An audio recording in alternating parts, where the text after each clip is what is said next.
Hey friends, welcome back to Stappystamper. It's Wednesday, and you know what that means. Time for another video. My name is Terry Stapp, and I am an independent Stampin' Up! Demonstrator located in Central Texas. And we are in week 2 of a 3-part series using the Sunflower 3D embossing folder. So last week in our first video, we made this card using the spotlight technique where we ran a 5 1/4 by 4 piece of basic white cardstock through the embossing folder. We used our 2-inch circle punch to cut out part of the embossed piece, and then we used a 2 1/4 inch circle punch to mat the smaller circle, and then we popped that up on dimensionals and created a spotlight effect. Today, we're going to be making a card that looks like this. Now, I have 2 versions, so I was playing around with it, and I made this card with this center strip here. So you have a piece of designer series paper, a piece of cardstock, and then our piece that's been run through the embossing folder. I did make one without the center strip, the little piece of early espresso cardstock. I put it up on my Facebook, my Stappystamper Facebook page, and it's kind of half and half. About half the people like this one and about half the people like this one. I went ahead and prepared this card for today, but if you like this version, just remember you can adjust the measurements and leave off that piece of cardstock if you so wish. Okay. I'm going to set our card aside so that we have our inspiration. I'm going to put it right here so I don't forget. And then let's go over the materials that you're going to need today. Once I go over the materials, I will put up a slide that has all of the measurements and the colors so that if you want to stamp along, you can pause the video and then gather your supplies and push start again, and then you can stamp along or craft along with me. So our base card today is a piece of pecan pie. It is the typical 8 1/2 by 5 1/2 scored at 4 1/4. You are going to want 2 pieces of early espresso that are cut at 5 3/8 by 4 1/8. I also have a little strip. This is a 1/4 inch strip of early espresso. For the inside of my card, I have a 3/4 inch piece of early espresso. And on top of that, I have matted a piece of 5/8 inch designer series paper. I have another piece of designer series paper that is 1 inch wide. It is longer, but we're going to trim it when we get there. So it will end up being 5 1/4 by 1. I have 2 pieces of very vanilla. I did use vanilla on this one. 1 piece is plain for the inside, and then the other piece you're going to see I did a partial embossing. So I took my ruler and I marked down 1 1/4 inch on either side. Then I took my embossing folder and I put this piece of paper in just to those marks and ran it through the machine just like this. So it was only a partial embossing. And then to finish off our card, I have a 2 1/4 inch circle out of early espresso. And then I stamped my sentiment, wishing you the happiest of days. I believe this came from the October paper pumpkin kit that I had been working with. It is stamped in Early Espresso ink, and it is punched out with my 2-inch circle punch. I'm also going to be using some adhesive backed textured dots today just to finish the card off and give it a little bit of pizzazz. Okay, go ahead and pause the video if you want to stamp along with me. I'll put up the list of supplies and you can gather your supplies, and I'll see you right back here.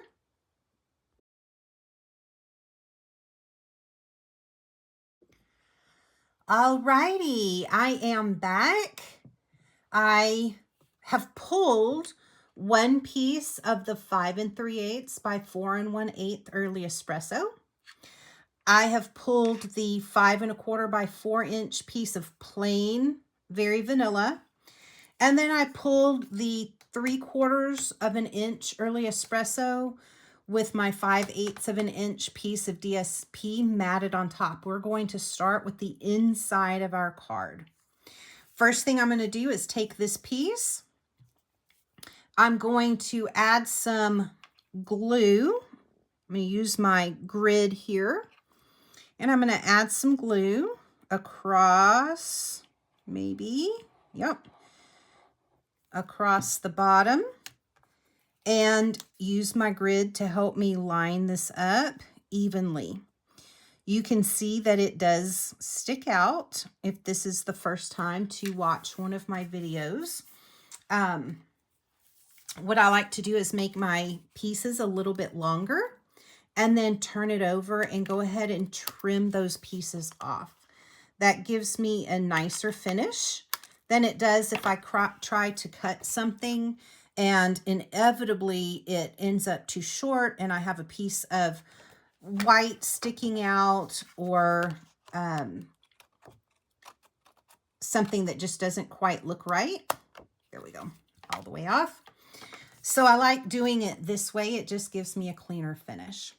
I'm going to mat this piece on this piece.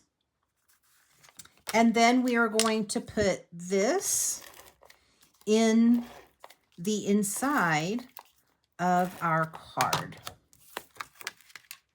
It's going to have a really small border. It should be 1/16 of an inch border. And I just want to check and make sure that it is nice and straight all the way around. I'm going to apply glue adhesive to the back of this, and I'm going to pop this on the inside of my card base. So this is how it opens. I'm going to go ahead and flip it and turn it over and do it upside down. I'm right-handed, and this just helps me get it lined up better. If that's a little trick that will work for you, then please feel free to do that. You do kind of have to pay attention, be in the moment, because sometimes I'll flip it and forget to flip something else, or I'll have directional paper and it doesn't look right, or I'll glue it upside down or whatever. But it opens like this. You can see that's the back of my card. This is how I want the inside of my card to look. All right, let's work on the outside of my card. So I'm going to put this aside, and I'm going to go ahead and pull my other piece of 5 1/4 by 4 very vanilla. I want my 1/4 inch strip and my 1 inch strip of designer series paper. So I'm going to start with this piece, because sometimes measurements can be off a little bit. And if I start with this and start gluing from the inside out, it may end up crooked. It may end up with a piece, a strip. Maybe I didn't measure very well. Maybe when it ran through the embossing folder, it shifted a little bit or something like that. I want this to be straight. So I'm going to start with the outside. Once again, I'm going to put some glue. Actually, I feel like my glue is a little stopped up. I'm just going to use my pen Now let's see.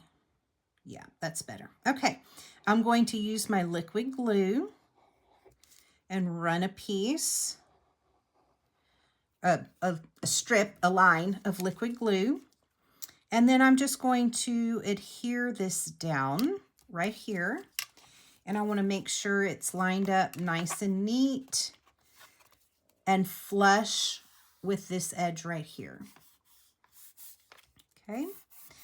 Next thing I'm going to do is adhere this piece down. So this is going to go right in between the embossed piece and my designer series paper.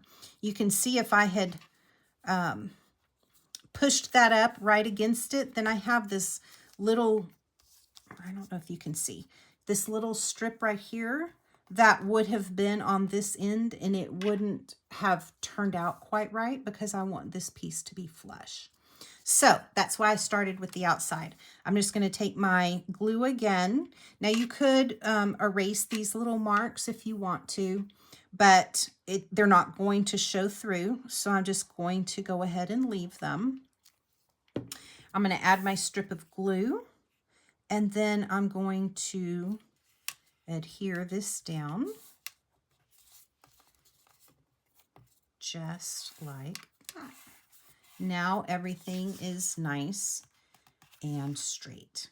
Okay, let me put my pin back in my liquid glue so it doesn't dry up.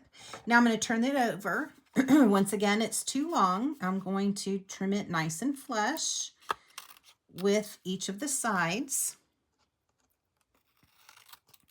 just like that. And I'm ready to mat my front on my card base. No, not on my card base. I'm ready to mat it on the other piece of early espresso, 5 3/8 by 4 1/8. I'm going to go ahead and use my tape runner. With embossed pieces, I usually use liquid glue, but I think this will be fine. Once again, checking to make sure everything is lined up nice and straight. And then this is going to go on the front of my card. So let's go ahead and get that part done.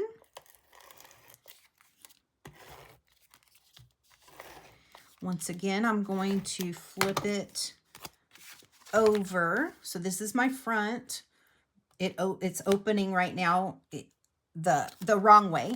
I want this piece to be in near my fold. You could put it that way if you wanted. I want mine to be like this. So I'm flipping my piece upside down, lining this up on the front, getting it nice and straight. There we go. Give it a press. And the front of our card is almost done. So you have this piece left. You have your circles, your 2 1/4 inch circle and your 2 inch circle with your sentiment. Let's go ahead and put those two pieces together.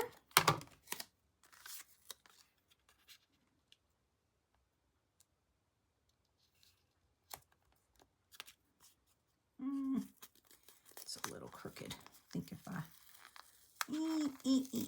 There we go.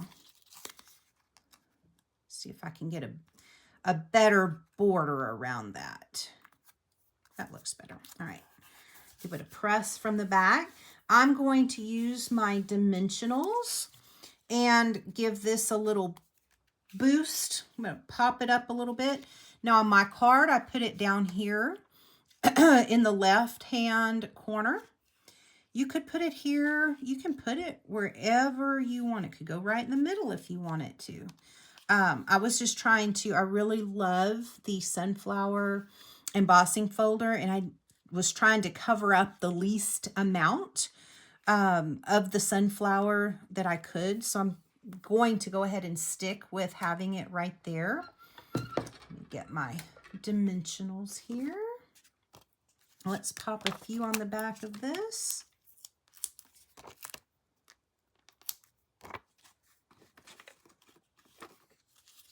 peel off the backings to my dimensionals. There we go.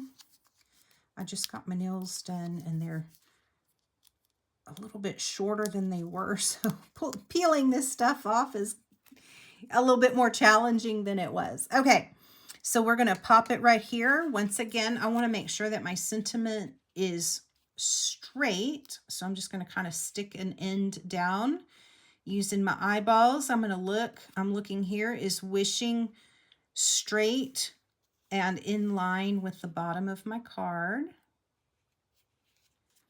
Give that a push. And now I am ready for my dots, my embellishments. So these are lovely. They are kind of a, what are they called again? Textured, adhesive back textured dots. So they have a little texture, just like the name, and then they're metallic. And I thought this would blend really well. I'm almost out of my favorite, the streaked dots. You could use these as well if you have them. I love the streaked dots, but I was kind of saving them for a different project. But those would look really great as well. Okay, I'm going to pull a large dot, and I'm just going to put it right here. And then I'm going to pull some smaller ones, and I'm going to put one right here, and I'm going to put one right there. That was a super quick card that came together in just a matter of minutes. It is lovely. I think the embossing folder really does a great job in setting this card apart from all the others. Okay, this was card number 2. I will have one more in the card series before I get into Christmas cards. So come back next Wednesday and see card number 3. This is my favorite card. Next week is my favorite card. You're not going to want to miss it. So come back and see me next Wednesday. And until then, happy stamping.